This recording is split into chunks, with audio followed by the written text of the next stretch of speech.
আচ্ছা, কারা বলো তো সকালবেলা অনেক এনার্জি নিয়ে ঘুম থেকে ওঠে? আমি তো ঘুম থেকে ওঠার পর এটাই বুঝতে পারি না যে আমি কোথায় আছি।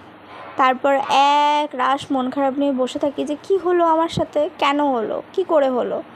আর এক গাদা হাই তুলতে থাকি, হাইয়ের পর হাই, হাইয়ের পর হাই, আর হাইয়ের পর হাই। তারপরে নিজের ওপর খুদ ভাবি যে এটা কেন এরকম, এটা কেন এরকম, এটা এরকম কেন। তারপরে যে মেন সমস্যাটা আমার চোখে পড়ে সেটা হচ্ছে আমার চুল। সেটা দিনকে দিন যাচ্ছে তো যাচ্ছে, সামনের থেকে হয়ে যাচ্ছে আমার টাকটাও যেন শুকটাক হয় আর কি। তারপর ঘুম থেকে উঠে মা দিয়ে যায় আমাকে লেবু জল, আর এই লেবু জলটা খেতে যে কী টক ছিল আমি কি বলবো। আমি এমনিতে টক খেতে একদমই ভালোবাসি না, আমার ভালো লাগে না টক খেতে, জানি না কেন। মিষ্টি খুব ভালো লাগে কিন্তু টক খেতে আমার একদম ভালো লাগে না, মানে আমার রুচিতেই আসে না। তারপরে মায়ের সাথে কথা বলতে বলতে খাচ্ছিলাম, আর আমার মুখের এক্সপ্রেশনগুলো একটু দেখবে, মানে কি বলবো, আমার মুখে এক্সপ্রেশন দেখে আমি এখন এডিট করছি, আর আমার নিজেরই এখন আবার টক টক লাগছে মুখটা। কি বলবো, আর আমার টক খেতে একদমই ভালো লাগে না। তো এই করতে করতে করতে করতে আমি খেলাম, আলটিমেটলি আমি শেষ করেছি আমার টক জলটাকে।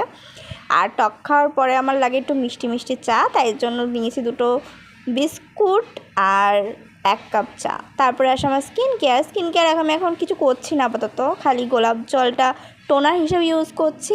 আর এখন রিসেন্ট আমি ইউজ করছি হিমালয়ের রোজ ক্রিম বলে একটা ক্রিম আছে, জেল টাইপের ওটা, কারণ আমার খুব একটা কি বলবো হেভি ময়শ্চারাইজার বা কিছু মানে ভালো লাগছে না আর কি, তাই আমি এখন এটাই ইউজ করছি। এটা বেশ ভালো, মুখটা বেশ গ্লো করছে, ভালো লাগছে, স্যুট হয়ে গেছে আর কি। তারপরে আমার খুব লুচি খেতে ইচ্ছে করছিলো, কিন্তু বাড়ির না বাইরের ইচ্ছে করছিলো আমার স্টেশনে গিয়ে লুচি খেতে, কিন্তু কী করা যাবে, এখন তো স্টেশনে যাওয়া যাবে না।